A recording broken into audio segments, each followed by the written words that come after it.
How does paint correction actually remove scratches? What's happening at the microscopic level? Let me explain the science. I'm James from Hadrian's Vehicle Services. First, what are swirl marks? Your paint has a clear coat on top, a transparent layer that protects the colour underneath. Swirl marks are tiny scratches that are in the clear coat itself. They are caused by improper washing, dirty cloths or abrasive car washes. When light hits these scratches, it scatters, creating that hazy, swirled appearance on the paintwork. Now, how polishing removes them? Here's the key insight. Polishing doesn't fill scratches.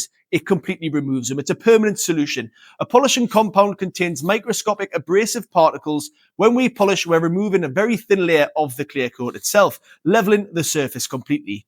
If the scratches are in the top layer of clear coat and we remove that layer, the scratches obviously disappear. Compounds and pads. We use different compounds for different jobs. Heavy cut compounds have larger abrasive particles inside the compound itself. They remove more material quickly, good for heavy scratches on the vehicle. Medium compounds are for general correction, and fine finishing compounds have tiny particles for refining and adding gloss. We pair these with different pad types, cutting pads, polishing pads, and finishing pads, each designed to work with specific compounds. Now, the machine we use a dual action polisher, sometimes called a DA. It rotates and oscillates at the same time. That makes it safe, very hard to burn through the paint. Rotary polishers spin only. It's more aggressive, used for severe defects and require more skill. Technique matters. It's not just about the equipment. The technique is absolutely critical to getting that result. Speed settings, pressures, pad angles, overlap and passes all affect the result of the vehicle. And this is why training matters.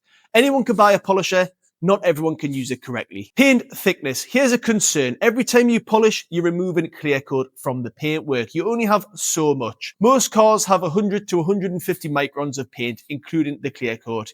Each polishing session might remove 2 to 5 microns, depending on the defects in the vehicle. So we measure the paint thickness before starting. This tells us how much we can safely remove from the clear coat. Over polishing, which some bad detailers do, can wear through clear coat entirely. This is where you need a respray on the vehicle. We're always careful to stay within safe limits. Now, the results. Done right, paint correction transforms a car. Hazy swirl marks become deep and glossy. Reflections become mirror sharp. It's a hugely satisfying job to do, to be honest. So now you know what's happening when we polish your vehicle. It's science, skill, and experience combined. If you've got questions, just ask. I'm James from Hadrian's. See you next time.